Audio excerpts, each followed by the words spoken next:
سورۃ الجمعہ، سورہ جمعہ کا تعارف، مقام نزول۔ سورہ جمعہ مدینہ منورہ میں نازل ہوئی ہے۔ رکوع اور آیات کی تعداد، اس سورت میں 2 رکوع اور 11 آیتیں ہیں۔ جمعہ نام رکھنے کی وجہ، 7 دنوں میں سے ایک دن کا نام جمعہ ہے، اور اس دن سورج ڈھلنے کے بعد جو نماز ادا کی جاتی ہے اسے نماز جمعہ کہتے ہیں۔ اس سورت کی آیت نمبر 9 میں لفظ الجمعہ موجود ہے، اسی مناسبت سے سورت کا نام سورہ جمعہ رکھا گیا ہے۔ سورہ جمعہ سے متعلق 2 احادیث۔ نمبر 1، حضرت عبداللہ ابن عباس رضی اللہ تعالیٰ عنہما فرماتے ہیں، حضور اقدس علیہ الصلوۃ والسلام جمعہ کی نماز میں سورہ جمعہ اور سورہ منافقون کی تلاوت فرماتے تھے۔ نمبر 2، حضرت ابو جعفر رضی اللہ تعالیٰ عنہ فرماتے ہیں، حضور پرنور علیہ الصلوۃ والسلام جمعہ کی نماز میں سورہ جمعہ اور سورہ منافقون کی تلاوت فرماتے تھے۔ سورہ جمعہ کی تلاوت کے ذریعے مسلمانوں کو بشارت دیتے اور مزید نیک اعمال کرنے پر ابھارتے تھے، جبکہ سورہ منافقون کے ذریعے منافقوں کو مایوس کرتے اور ان کی سرزنش فرماتے تھے۔ سورہ جمعہ کے مضامین، اس سورت کا مرکزی مضمون یہ ہے کہ اس میں نماز جمعہ کے احکام بیان فرمائے گئے ہیں، نیز اس سورت میں یہ مضامین بیان کیے گئے ہیں۔ نمبر 1، اس سورت کی ابتدا میں اللہ تعالیٰ کی تسبیح اور تقدیس بیان کی گئی اور نبی کریم علیہ الصلوۃ والسلام کی عظمت و شان اور ان کے اوصاف بیان فرمائے گئے۔ نمبر 2، یہ بتایا گیا کہ اللہ تعالیٰ کا اپنی مخلوق پر یہ بڑا فضل ہے کہ اس نے ان کی ہدایت کے لیے اپنے حبیب محمد مصطفیٰ صلی اللہ تعالیٰ علیہ وسلم کو مبعوث فرمایا۔ نمبر 3، تورات کے احکام پر عمل نہ کرنے کی وجہ سے یہودیوں کی مذمت کی گئی اور یہودیوں سے کہا گیا کہ اگر وہ اللہ تعالیٰ کے دوست ہیں تو ذرا موت کی تمنا کریں۔ نیز یہ بتایا گیا کہ وہ کبھی موت کی تمنا نہیں کریں گے اور یہودی جس موت سے بھاگتے ہیں وہ بہر صورت انہیں آ کر رہے گی۔ نمبر 4، سورت کے آخر میں نماز جمعہ کے احکام بیان فرمائے گئے ہیں۔ سورہ صف کے ساتھ مناسبت، سورہ جمعہ کی اپنے سے ماقبل سورت صف کے ساتھ ایک مناسبت یہ ہے کہ سورہ صف میں حضرت موسیٰ علیہ الصلوۃ والسلام اور ان کی قوم کا حال بیان کیا گیا اور انہوں نے حضرت موسیٰ علیہ الصلوۃ والسلام کو جو اذیتیں دیں انہیں ذکر کیا گیا، اور اس صورت میں اللہ تعالیٰ نے اپنے حبیب علیہ الصلوۃ والسلام کا حال اور ان کی امت کی فضیلت و شرافت بیان فرمائی تاکہ دونوں امتوں میں فرق ظاہر ہو جائے۔ دوسری مناسبت یہ ہے کہ سورہ صف میں ذکر کیا گیا کہ حضرت عیسیٰ علیہ الصلوۃ والسلام نے ایک عظیم رسول کی تشریف آوری کی بشارت دی جن کا اسم گرامی احمد ہوگا، اور سورہ جمعہ میں بتایا گیا کہ حضرت عیسیٰ علیہ الصلوۃ والسلام نے جن کی بشارت دی تھی وہ 2 عالم کے تاجدار اور انبیاء کرام علیہ الصلوۃ والسلام کے سردار ہیں۔ بسم اللہ الرحمن الرحیم۔ ترجمہ، اللہ کے نام سے شروع جو نہایت مہربان رحمت والا ہے۔ یسبح للہ ما فی السماوات وما فی الارض الملک القدوس العزیز الحکیم۔ ترجمہ، جو کچھ آسمانوں میں ہے اور جو کچھ زمین میں ہے سب اس اللہ کی پاکی بیان کرتے ہیں جو بادشاہ، نہایت پاکی والا، بہت عزت والا، بڑا حکمت والا ہے۔ یسبح للہ، اللہ کی پاکی بیان کرتے ہیں، یعنی آسمانوں اور زمین میں موجود تمام چیزیں اس اللہ تعالیٰ کی ہر نقص و عیب سے پاکی بیان کرتی ہیں، جس کی شان یہ ہے کہ وہ حقیقی بادشاہ، انتہائی پاکی والا، عزت والا اور حکمت والا ہے۔ تسبیح کی 3 اقسام۔ تسبیح 3 طرح کی ہے۔ نمبر 1، خلقت کی تسبیح، وہ یہ ہے کہ ہر شے کی ذات اور اس کی پیدائش خالق و قدیر رب تعالیٰ کی قدرت، حکمت، اس کی وحدانیت اور ہر نقص و عیب سے پاک ہونے پر دلالت کرتی ہے۔ نمبر 2، معرفت کی تسبیح، وہ یہ ہے کہ اللہ تعالیٰ اپنے لطف و کرم سے مخلوق میں اپنی معرفت پیدا کر دے اور وہ اللہ تعالیٰ کی پاکی بیان کرے۔ نمبر 3، ضروری تسبیح، وہ یہ ہے کہ اللہ تعالیٰ ہر ایک جوہر پر اپنی تسبیح جاری فرماتا ہے اور معرفت کے بغیر ہی ہر جوہر یہ تسبیح کرتا ہے۔ هو الذي بعث في الأميين رسولا منهم يتلو عليهم آياته ويزكيهم ويعلمهم الكتاب والحكمة وإن كانوا من قبل لفي ضلال مبين۔ ترجمہ، وہی ہے جس نے ان پڑھوں میں انہی میں سے ایک رسول بھیجا جو ان کے سامنے اللہ کی آیت تلاوت فرماتا ہے اور انہیں پاک کرتا ہے اور انہیں کتاب اور حکمت کا علم عطا فرماتا ہے، اور بے شک وہ اس سے پہلے ضرور کھلی گمراہی میں تھے۔ هو الذی بعث فی الامیین رسولا منہم، وہی ہے جس نے ان پڑھوں میں انہی میں سے ایک رسول بھیجا۔ ارشاد فرمایا کہ وہی اللہ ہے جس نے ان پڑھوں میں انہی میں سے ایک رسول بھیجا جس کی نسب و شرافت کو وہ اچھی طرح جانتے پہچانتے ہیں۔ ان کا نام پاک محمد مصطفیٰ صلی اللہ تعالیٰ علیہ وسلم ہے۔ وہ ان کے سامنے قرآن مجید کی آیت تلاوت فرماتے ہیں جن میں رسالت، حلال و حرام اور حق و باطل کا بیان ہے، انہیں باطل عقیدوں، مذموم اخلاق، دور جاہلیت کی خباثتوں اور قبیح اعمال سے پاک کرتے ہیں، اور انہیں کتاب اور حکمت یعنی قرآن، سنت اور فقہ یا شریعت کے احکام اور طریقت کے اسرار کا علم عطا فرماتے ہیں۔ اور بے شک لوگ نبی کریم علیہ الصلوۃ والسلام کی تشریف آوری سے پہلے ضرور کھلی گمراہی میں تھے کہ شرک، باطل عقائد اور خبیث اعمال میں گرفتار تھے۔ انہیں کامل مرشد کی شدید حاجت تھی۔ نبی پاک علیہ الصلوۃ والسلام کی صفت نبی امی کی 3 وجوہات۔ سید المرسلین صلی اللہ تعالی علیہ وسلم کی ایک صفت نبی امی ہے، اس کی بہت سی وجوہات ہیں، یہاں اس کی 3 وجوہات سماعت کیجیے۔ نمبر 1، آپ امت امیہ کی طرف مبعوث ہوئے، کتاب شعیہ میں ہے، اللہ تعالیٰ فرماتا ہے میں امیوں میں ایک امی بھیجوں گا اور اس پر نبوت ختم کر دوں گا۔ نمبر 2، آپ کی بعثت ام القریٰ یعنی مکہ مکرمہ میں ہوئی۔ نمبر 3، حضور پرنور علیہ الصلوۃ والسلام لکھتے اور کتاب سے کچھ پڑھتے نہ تھے، اور یہ آپ کی فضیلت تھی کہ علم انتہائی یاد ہونے کی وجہ سے اس کی حاجت نہ تھی۔ خط ایک ذہنی صنعت ہے جو کہ جسمانی آلے سے صادر ہوتی ہے، تو جو ذات ایسی ہو کہ قلم اعلیٰ اس کے زیر فرمان ہو، اس کو اس کتابت کی کیا حاجت؟ پھر حضور اکرم علیہ الصلوۃ والسلام کی کتابت نہ فرمانا اور پھر بھی کتابت کا ماہر ہونا ایک عظیم معجزہ ہے۔ آپ کاتبوں کو لکھنے کا علم اور کتابت کے طریقے تعلیم فرماتے، پیشہ وروں کو پیشوں کی تعلیم دیتے ہیں، حتیٰ کہ دنیا و آخرت کے ہر کمال میں اللہ تعالیٰ نے آپ کو تمام مخلوق سے زیادہ علم والا بنایا ہے۔ اعلیٰ حضرت امام احمد رضا خان رحمۃ اللہ تعالی علیہ کیا خوب فرماتے ہیں، فرش تا عرش سب آئینہ ضمائر حاضر، بس قسم کھائیے امی تیری دانائی کی۔ آیت هو الذی بعث فی الامیین رسولا منہم سے حاصل ہونے والی معلومات۔ اس آیت سے 5 باتیں معلوم ہوئیں۔ نمبر 1، دل کی پاکی حضور اکرم علیہ الصلوۃ والسلام کی نگاہ کرم سے ملتی ہے، ایمان اور اعمال پاکی کے اسباب ہیں۔ نمبر 2، قرآن و حدیث آسان نہیں کہ ہر کوئی محض اپنی عقل سے سمجھ لے، ورنہ ان کی تعلیم کے لیے حضور پرنور علیہ الصلوۃ والسلام نہ بھیجے جاتے۔ نمبر 3، ہدایت کے لیے حدیث کی بھی ضرورت ہے۔ نمبر 4، قرآن مجید کو محض اپنی عقل سے نہ سمجھا جائے بلکہ حضور اکرم علیہ الصلوۃ والسلام کی تعلیم سے سمجھا جائے، ورنہ گمراہ ہو جائیں گے۔ نمبر 5، تاجدار رسالت صلی اللہ تعالی علیہ وسلم دنیا میں کسی کے شاگرد نہیں، کیونکہ آپ کی تشریف آوری کے وقت عام لوگ جاہل تھے۔ اعلیٰ حضرت امام احمد رضا خان کیا خوب فرماتے ہیں، ایسا امی کس لیے منت کشے استاد ہو، کیا کفایت اس کو اقرا ربک الاکرم نہیں۔ وآخرین منہم لما یلحقوا بہم وہو العزیز الحکیم ذالک فضل اللہ یؤتیہ من یشاء واللہ ذو الفضل العظیم۔ ترجمہ، اور ان سے بعد والے دوسرے لوگوں کو بھی یہ رسول پاک کرتے ہیں اور علم دیتے ہیں جو ان موجودہ لوگوں سے ابھی نہیں ملے، اور وہی بہت عزت والا، بڑا حکمت والا ہے۔ یہ اللہ کا فضل ہے، وہ اسے جسے چاہے دے، اور اللہ بہت بڑے فضل والا ہے۔ وآخرین منہم، اور ان سے بعد والے دوسرے لوگوں کو۔ اس آیت کا تعلق پہلے والی آیت کے ساتھ ہے، اور اس میں مزید ایسے افراد کا ذکر کیا گیا ہے جنہیں رسول کریم علیہ الصلوۃ والسلام پاک کرتے اور علم عطا فرماتے ہیں۔ یاد رہے کہ امیوں میں سے دوسرے لوگوں سے مراد یا تو عجمی ہیں یا وہ تمام لوگ مراد ہیں جو حضور اکرم علیہ الصلوۃ والسلام کے بعد قیامت تک اسلام میں داخل ہوں گے، اور اگلوں سے نہ ملنے سے مراد یہ ہے کہ ان کا زمانہ نہیں پایا بلکہ ان کے بعد آئے۔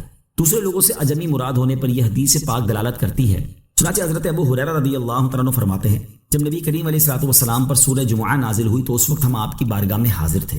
جب آپ نے یہ آیت وآخرین منہم لما یلحقوا بہم تلاوت فرمائی تو ایک شخص نے عرض کی، یا رسول اللہ صلی اللہ تعالیٰ علیہ وسلم، جو اگلوں کے ساتھ ابھی نہیں ملے وہ کون لوگ ہیں؟ آپ علیہ الصلوۃ والسلام نے کوئی جواب نہ دیا، حتیٰ کہ اس نے 2 یا 3 بار عرض کی۔ اس وقت ہم میں حضرت سلمان فارسی رضی اللہ تعالیٰ عنہ بھی تھے۔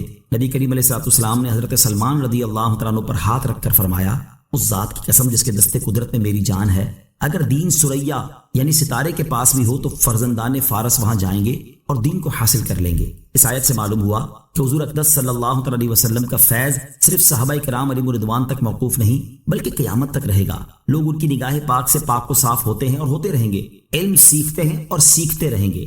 ذالک فضل اللہ، یہ اللہ کا فضل ہے، یعنی رسول کریم علیہ الصلوۃ والسلام اور ان کی امت کی فضیلت کے بارے میں جو ذکر کیا گیا یہ اللہ تعالیٰ کا فضل ہے، وہ جسے چاہے یہ فضل عطا فرمائے، اور اللہ تعالیٰ اپنی مخلوق پر بڑے فضل والا ہے کہ اس نے ان کی ہدایت کے لیے اپنے حبیب محمد مصطفیٰ صلی اللہ تعالیٰ علیہ وسلم کو مبعوث فرمایا۔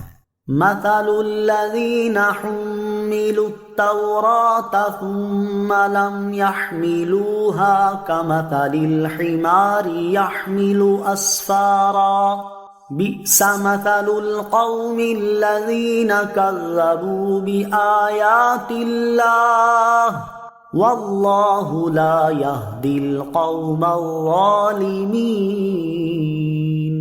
ترجمہ: جن پر تورات کا بوجھ رکھا گیا پھر انہوں نے اس کا بوجھ نہ اٹھایا، ان لوگوں کی مثال گدھے کی مثال جیسی ہے جو کتابیں اٹھائے ہو۔ ان لوگوں کی کیا ہی بری مثال ہے جنہوں نے اللہ کی آیتوں کو جھٹلایا، اور اللہ ظالم لوگوں کو ہدایت نہیں دیتا۔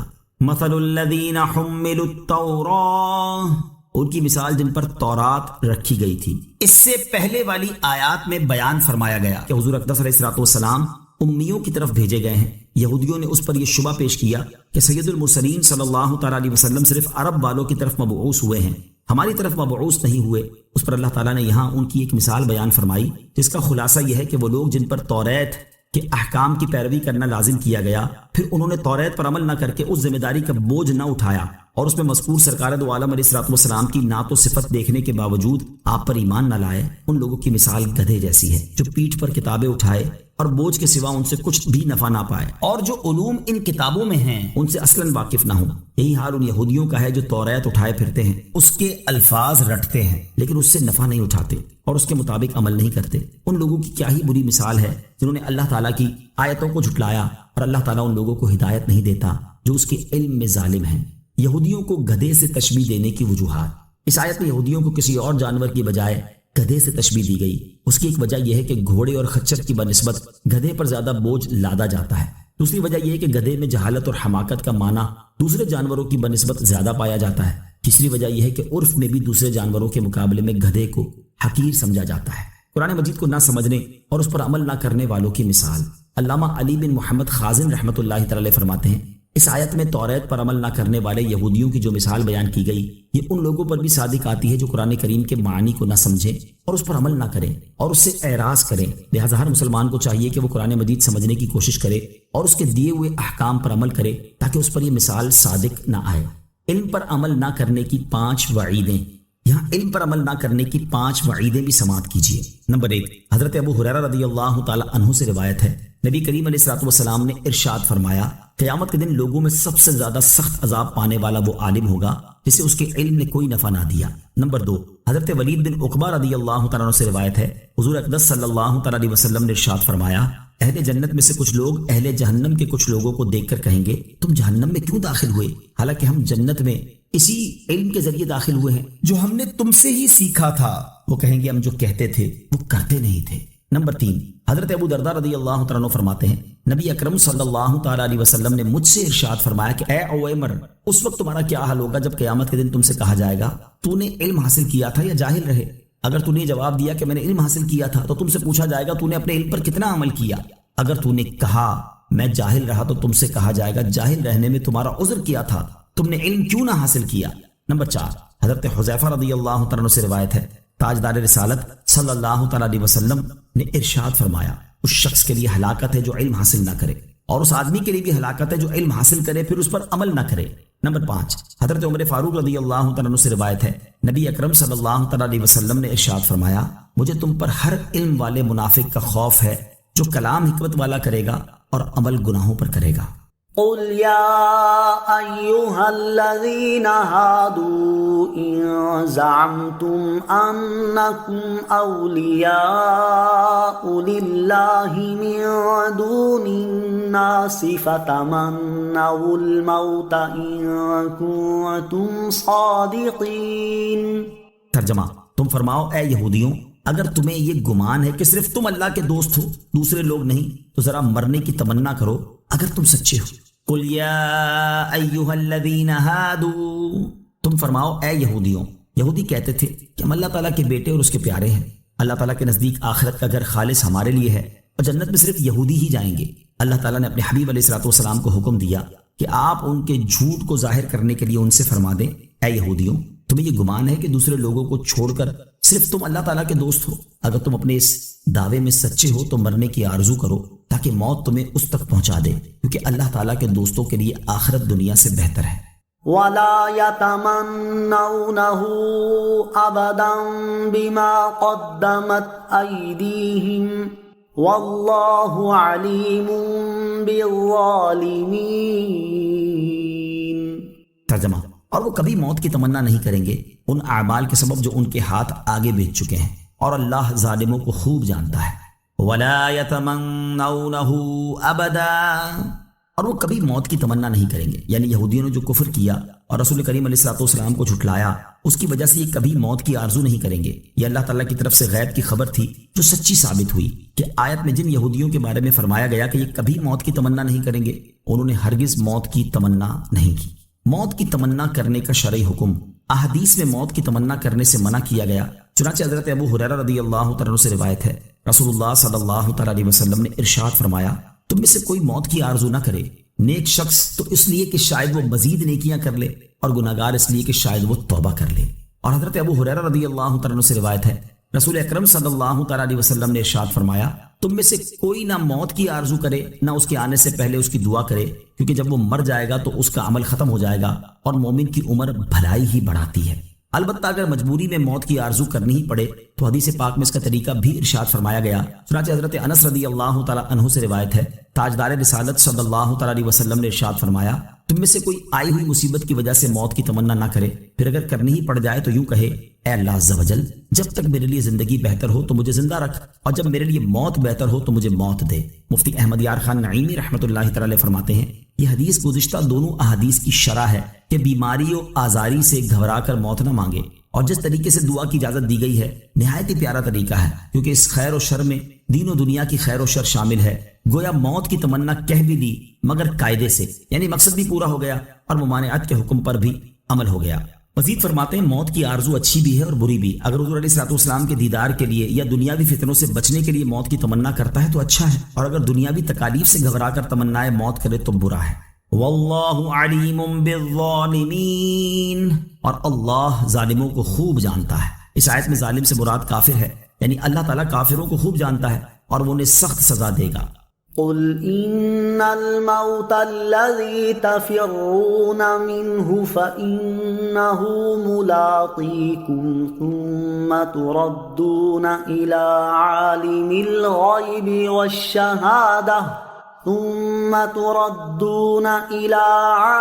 الغيب والشهادة فينبئكم بما كنتم تعملون۔ ترجمہ، تم فرماؤ بے شک وہ موت جس سے تم بھاگتے ہو پس وہ ضرور تمہیں ملنے والی ہے، پھر تم اس کی طرف پھیرے جاؤ گے جو ہر غیب اور ظاہر کا جاننے والا ہے، پھر وہ تمہیں تمہارے اعمال بتا دے گا۔ قل ان الموت الذی تفرون منہ، تم فرماؤ بے شک وہ موت جس سے تم بھاگتے ہو، یعنی اے حبیب صلی اللہ تعالیٰ علیہ وسلم، آپ ان یہودیوں سے فرما دیں، اپنے کفر کے وبال کی وجہ سے تم جس موت سے بھاگتے ہو اس سے کسی طرح نہیں بچ سکتے، بے شک وہ ضرور تمہیں آنے والی ہے اور یہ بھاگنا تمہیں کوئی نفع نہ دے گا۔ پھر مرنے کے بعد تم اس اللہ تعالیٰ کی طرف پھیرے جاؤ گے جو ہر غیب اور ظاہر کا جاننے والا ہے، اور اس سے تمہارا کوئی حال چھپا ہوا نہیں ہے، پھر وہ تمہیں تمہارے اعمال بتا دے گا، تم نے دنیا میں کیا اعمال کیے تھے، اور وہ تمہیں ان اعمال کی سزا دے گا۔ قیامت کے دن اعمال بتائے جانے کی 3 صورتیں۔ یاد رہے کہ قیامت کے دن لوگوں کے اعمال بتائے جانے کی مختلف صورتیں ہوں گی، ان میں سے 3 صورتیں سماعت کیجیے۔ نمبر 1، اعمال نامے دکھا کر اعمال بتا دیے جائیں گے، چنانچہ ارشاد باری تعالیٰ ہے، وَوُضِعَ الْكِتَابُ فَتَرَى الْمُجْرِمِينَ مُشْفِقِينَ مِمَّا فِيهِ وَيَقُولُونَ يَا وَيْلَتَنَا مَا لِهَذَا الكتاب لا يغادر صغيرة ولا كبيرة إلا أحصاها ووجدوا ما عملوا حاضرا ولا يظلم ربك أحدا۔ ترجمہ، اور نامہ اعمال رکھا جائے گا تو تم مجرموں کو دیکھو گے کہ اس میں جو لکھا ہوا ہوگا اس سے ڈر رہے ہوں گے اور کہیں گے ہائے ہماری خرابی، اس نامہ اعمال کو کیا ہے کہ اس نے ہر چھوٹے اور بڑے گناہ کو گھیرا ہوا ہے، اور لوگ اپنے تمام اعمال کو اپنے سامنے موجود پائیں گے اور تمہارا رب کسی پر ظلم نہیں کرے گا۔ نمبر 2، انسان کے اعضاء اس کے اعمال کی گواہی دیں گے، چنانچہ ارشاد باری تعالیٰ ہے، یوم تشہد علیہم السنتہم وایدیہم وارجلہم بما کانوا یعملون۔ ترجمہ، جس دن ان کے خلاف ان کی زبانیں اور ان کے ہاتھ اور ان کے پاؤں ان کے اعمال کی گواہی دیں گے۔ دوسری آیت میں ارشاد ہوتا ہے، اليوم نختم على افواههم وتكلمنا ايديهم وتشهد ارجلهم بما كانوا يكسبون۔ ترجمہ، آج ہم ان کے منہ پر مہر لگا دیں گے اور ان کے ہاتھ ہم سے کلام کریں گے اور ان کے پاؤں ان کے اعمال کی گواہی دیں گے۔ نمبر 3، زمین لوگوں کے اعمال بیان کر دے گی، جیسا کہ ارشاد باری تعالیٰ ہے یومئذ تحدث اخبارها بان ربك اوحى لها۔ ترجمہ، اس دن وہ اپنی خبریں بتائے گی اس لیے کہ تمہارے رب نے اسے حکم بھیجا۔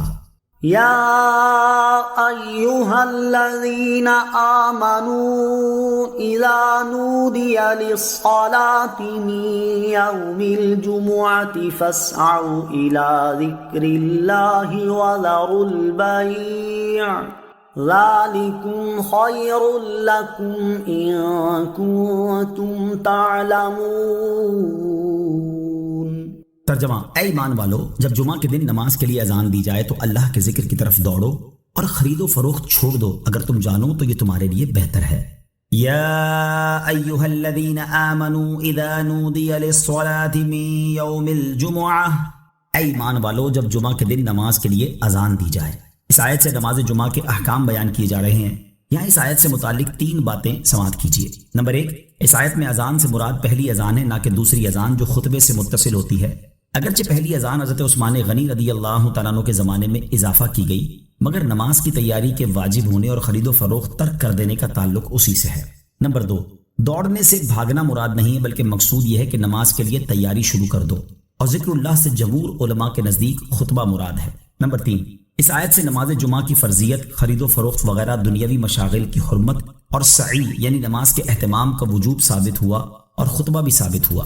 جمعہ کی وجہ تسمیہ، عربی زبان میں اس دن کا نام عروبہ تھا، بعد میں جمعہ رکھا گیا، اور سب سے پہلے جس شخص نے اس دن کا نام جمعہ رکھا وہ کعب بن لوی ہیں۔ اس کی وجہ تسمیہ کے بارے میں مختلف اقوال ہیں، ان میں سے ایک یہ ہے کہ اسے جمعہ اس لیے کہا جاتا ہے کہ اس دن نماز کے لیے جماعتوں کا اجتماع ہوتا ہے۔ تاجدار رسالت صلی اللہ تعالیٰ علیہ وسلم کا پہلا جمعہ۔ سیرت بیان کرنے والے علماء کا بیان ہے کہ جب حضور اقدس علیہ السلام ہجرت کر کے مدینہ طیبہ تشریف لائے تو 12 ربیع الاول پیر کے دن چاشت کے وقت قباء کے مقام پر ٹھہرے۔ پیر سے لے کر جمعرات تک یہاں قیام فرمایا اور مسجد کی بنیاد رکھی۔ جمعہ کے دن مدینہ طیبہ جانے کا عزم فرمایا۔ بنی سالم بن عوف کی وادی کے درمیان جمعہ کا وقت آیا، اس جگہ کو لوگوں نے مسجد بنایا اور سرکار دو عالم صلی اللہ تعالیٰ علیہ وسلم نے وہاں جمعہ پڑھایا اور خطبہ فرمایا۔ یہ پہلا جمعہ ہے جو نبی کریم علیہ السلام نے اپنے اصحاب رضی اللہ تعالیٰ عنہم کے ساتھ پڑھا۔ روز جمعہ کے 4 فضائل، کثیر احادیث میں جمعہ کے دن کے فضائل بیان کیے گئے ہیں، یہاں ان میں سے 4 احادیث سماعت کیجیے۔ مسلم شریف کی حدیث ہے، حضرت ابو ہریرہ رضی اللہ تعالیٰ عنہ سے روایت ہے، تاجدار رسالت صلی اللہ تعالیٰ علیہ وسلم نے ارشاد فرمایا، بہتر دن جس پر سورج نے طلوع کیا جمعہ کا دن ہے۔ اسی میں حضرت آدم علیہ السلام پیدا کیے گئے، اسی میں جنت میں داخل کیے گئے، اور اسی میں انہیں جنت سے اترنے کا حکم ہوا، اور قیامت جمعہ ہی کے دن قائم ہوگی۔ نمبر 2، ابن ماجہ کی حدیث، حضرت ابو درداء رضی اللہ تعالیٰ عنہ سے روایت ہے، سید المرسلین صلی اللہ تعالیٰ علیہ وسلم نے ارشاد فرمایا، جمعہ کے دن مجھ پر درود کی کثرت کرو کہ یہ دن مشہود ہے، اس پہ فرشتے حاضر ہوتے ہیں اور مجھ پر جو درود پڑھے گا پیش کیا جائے گا۔ حضرت ابو درداء رضی اللہ تعالیٰ عنہ کہتے ہیں، میں نے عرض کی اور موت کے بعد ارشاد فرمایا، بے شک اللہ تعالیٰ نے زمین پر انبیاء کرام علیہ السلام کے جسم کھانا حرام کر دیا ہے، اللہ تعالیٰ کا نبی زندہ ہے، روزی دیا جاتا ہے۔ نمبر 3، ابن ماجہ کی حدیث، حضرت ابو لبابہ رضی اللہ تعالیٰ عنہ سے روایت ہے، رسول اکرم صلی اللہ تعالیٰ علیہ وسلم نے ارشاد فرمایا، جمعہ کا دن تمام دنوں کا سردار ہے اور اللہ تعالیٰ کے نزدیک سب سے بڑا ہے، اور وہ اللہ تعالیٰ کے نزدیک عید الاضحیٰ اور عید الفطر سے بڑا ہے۔ اس میں 5 خصلتیں ہیں۔ نمبر 1، اللہ تعالیٰ نے اسی میں حضرت آدم علیہ السلام کو پیدا کیا۔ نمبر 2، اسی میں انہیں زمین پر اتارا۔ نمبر 3، اسی میں انہیں وفات دی۔ نمبر 4، اور اس میں ایک ساعت ایسی ہے کہ بندہ اس وقت جس چیز کا سوال کرے اللہ تعالیٰ اسے دے گا جب تک حرام کا سوال نہ کرے۔ نمبر 5، اور اسی دن میں قیامت قائم ہوگی، کوئی مقرب فرشتہ آسمان و زمین، ہوا، پہاڑ اور دریا ایسا نہیں کہ جمعہ کے دن سے ڈرتا نہ ہو۔ نمبر 4، حضرت جابر رضی اللہ تعالیٰ عنہ سے روایت ہے، حضور اقدس صلی اللہ تعالیٰ علیہ وسلم نے ارشاد فرمایا، جو جمعہ کے دن یا جمعہ کی رات میں مرے گا اسے عذاب قبر سے بچا لیا جائے گا، اور قیامت کے دن اس طرح آئے گا کہ اس پر شہیدوں کی مہر ہوگی۔ جمعہ کے دن دعا قبول ہونے کی گھڑی، جمعہ کے دن ایک گھڑی ایسی ہے جس میں اللہ تعالیٰ خاص طور پر دعا قبول فرماتا ہے، جیسا کہ حدیث نمبر 3 میں بیان ہوا، اور حضرت ابو ہریرہ رضی اللہ تعالیٰ عنہ سے روایت ہے، اور یہ حدیث بخاری شریف میں ہے۔ تاجدار رسالت صلی اللہ تعالیٰ علیہ وسلم نے جمعے کے دن کا ذکر کرتے ہوئے ارشاد فرمایا، اس میں ایک ساتھ ہے جو مسلمان بندہ اسے پائے اور وہ کھڑا ہو کر نماز پڑھ رہا ہو تو اللہ تعالیٰ سے جو چیز مانگے گا وہی عطا فرما دی جائے گی، اور ہاتھ کے اشارے سے بتایا کہ وہ وقت بہت تھوڑا ہے۔ یاد رہے کہ وہ کون سا وقت ہے اس بارے میں روایتیں بہت ہیں، ان میں سے 2 قوی ہیں۔ نمبر 1 وہ وقت امام کے خطبے کے لیے بیٹھنے سے نماز ختم تک ہے۔ نمبر 2 وہ جمعہ کی آخری ساعت ہے۔ نماز جمعہ کے 2 فضائل۔ احادیث میں جمعہ کی نماز کے بہت سے فضائل بیان کیے گئے ہیں، یہاں ان میں سے 2 فضائل سماعت کیجیے۔ حدیث نمبر 1 مسلم شریف کی حدیث، حضرت ابو ہریرہ رضی اللہ تعالیٰ عنہ سے روایت ہے، حضور اقدس صلی اللہ تعالیٰ علیہ وسلم نے ارشاد فرمایا، جس نے اچھی طرح وضو کیا پھر جمعہ کو آیا اور خطبہ سنا اور چپ رہا، اس کے لیے ان گناہوں کی مغفرت ہو جائے گی جو اس جمعے اور دوسرے جمعے کے درمیان ہوئے ہیں، اور ان کے علاوہ مزید 3 دن کے گناہ بخش دیے جائیں گے۔ اور اس نے کنکری چھوئی، اس نے لغو کیا، یعنی خطبہ سننے کی حالت میں اتنا کام بھی لغو میں داخل ہے کہ کنکری پڑی ہو اسے ہٹا دے۔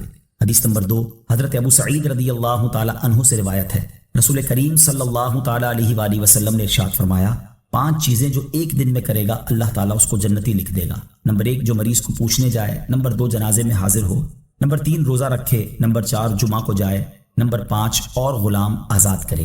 جمعہ کی نماز چھوڑنے کی وعیدیں۔ احادیث میں جہاں نماز جمعہ کے فضائل بیان کیے گئے ہیں، وہیں جمعہ کی نماز چھوڑنے پر وعیدیں بھی بیان کی گئی ہیں، چنانچہ یہاں اس کی 2 وعیدیں سماعت کیجیے۔ نمبر 1 حضرت ابو ہریرہ رضی اللہ تعالیٰ عنہ اور حضرت عبداللہ بن عمر رضی اللہ تعالیٰ عنہما سے روایت ہے، حضور اقدس صلی اللہ تعالیٰ علیہ وسلم نے ارشاد فرمایا، لوگ جمعہ چھوڑنے سے باز آئیں گے یا اللہ تعالیٰ ان کے دلوں پر مہر کر دے گا، پھر وہ غافلین میں سے ہو جائیں گے۔ نمبر 2 حضرت اسامہ رضی اللہ تعالیٰ عنہ سے روایت ہے، رسول کریم صلی اللہ تعالیٰ علیہ وسلم نے ارشاد فرمایا، جس نے کسی عذر کے بغیر 3 جمعے چھوڑے وہ منافقین میں لکھ دیا گیا۔ نماز جمعہ کی فرضیت کی شرائط اور دیگر مسائل کے لیے بحر شریعت کا مطالعہ فرمائیں۔ نماز جمعہ کی فرضیت سے متعلق 3 شرعی مسائل۔ یہاں نماز جمعہ کی فرضیت سے متعلق 3 شرعی مسائل سماعت کیجیے۔